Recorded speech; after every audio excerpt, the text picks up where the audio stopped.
Yeah. Woo. I like this one. Hey, what's up, my friends? This is Karlo Broussard, and once again, we're talking about Catholic truth for Catholic youth. Today, we're asking the question, is man simply made up of matter? I mean, is this all there is to me, what you visibly perceive, my body? Or is there something to man that is immaterial? Do I possess something that's beyond matter, something that's immaterial, what we might call a spirit or a soul? In order to answer these questions, we're going to use a principle of reason known as action follows being. And what this means is that I can come to know the nature of something, i.e., what something is, by observing its actions. You see, nature determines what something can and cannot do. In other words, something can only do what its nature allows it to do. For example, if a human being gets on the top of a building and jumps off and tries to fly, what's going to happen? He's going to fall. And what do we conclude from that? He does not have the power to fly. He doesn't have the nature of a bird. So from observing that action, we can determine that a human being does not have the nature of a bird. The power of flying does not reside in its nature.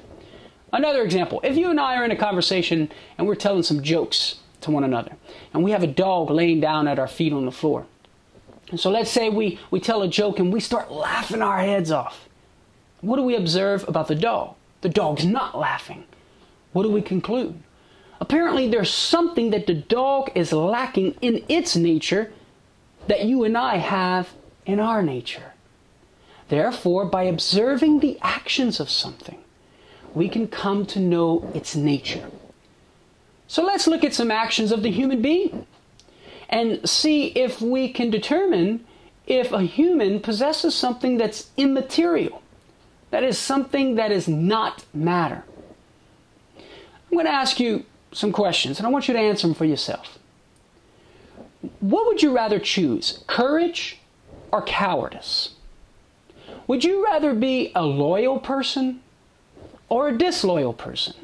Would you choose justice or injustice? You know, every time I give this teaching on the nature of the human being, it never fails.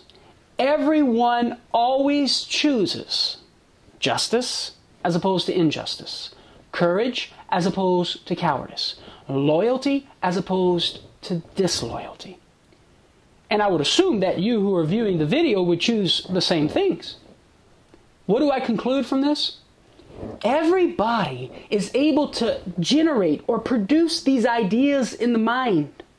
And further, everyone is able to choose one idea as opposed to another. Now, if I were to ask you the question, what color is courage? Or what's the shape of justice? How much does loyalty weigh? What's the longitude, the latitude, the height, the depth of courage? Now, you might be thinking to yourself, you're absurd for asking these questions. These are absurd questions to ask. Well, my friends, the absurdity of the questions points to the fact that these ideas have absolutely no likeness to matter whatsoever. Because they have no shape, no size, no weight, no color, they do not belong to the material family, so to speak. They are immaterial.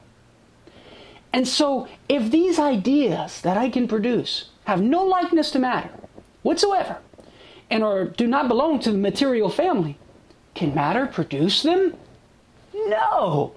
Just like cow cannot produce horse and horse cannot produce cow, matter cannot produce something that is non-matter. That which is material cannot produce something that's immaterial. So, what do we conclude from all of this? Well, check it out. If I can produce these immaterial ideas, and I could also choose these immaterial ideas as opposed to other immaterial ideas, then I must have an immaterial element within me that is allowing me and permitting me to know the immaterial ideas and to choose them. Hence, therefore, man has an immaterial element to him, something that is beyond matter, something that is invisible, something that is not under the observation of the senses. Man has what we call a spirit, otherwise known as a soul, because it actually animates the body. So, what's the big deal about whether man is more than matter or not? Well, if I have an immaterial element to me, check this out. I'm immortal. Why? You see, matter, by its very nature, is oriented to, it's ordained to decay, to corrupt, to break down, and cease to exist. And so that which is not matter, something that's immaterial, is not oriented or ordained to decay and corrupt and break down and cease to exist. That which is not matter permanently exists. And this is the very thing that I possess as a human being and that you possess, an immaterial element called a spirit, a soul, that does not break down, cannot decay, cannot corrupt, therefore it permanently exists. Hence, by virtue of the immaterial element in you, your soul, you are immortal. Now, if I'm immortal, and I'm going to continue to exist when this life with the body ends, when my body decays, then I got to start thinking about how I want to spend the rest of my existence. Do I want to spend the rest of my existence experiencing happiness and satisfaction by possessing that ultimate good for which I am made, namely God? Or do I want to spend the rest of my existence in misery and torment and pain and sadness because I can't possess that ultimate good for which I am made, namely God? And further, check this out. If man is more than matter, then the value of man does not depend upon his ethnicity, his size, shape, or color. The value of man lies beyond his physical nature. It goes beyond that. It goes beyond what you can visibly perceive. The value of man lies in his immortal soul. The fact that he is immortal and he has powers to know and to choose his own destiny. And that he's made for something greater than himself and that he will continue to exist after this life. That is the value of the human being, my friends. It is a value that lies in the soul that has been given to every single human being. And it must be respected. So in conclusion, is man simply matter? No. Does my value depend upon my size, weight, shape, or color? No. My friends, we have been given a value. We have a value as human beings given to us by our Creator that demands respect from everybody. And further, these powers to know the truth and to choose the good must also be respected by everybody.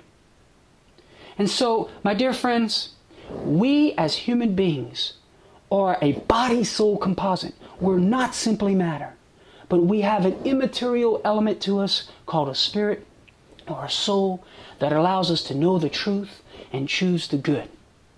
So, be on the lookout for more Catholic truth for Catholic youth. Until next time, peace be with you. God love you. Peace out.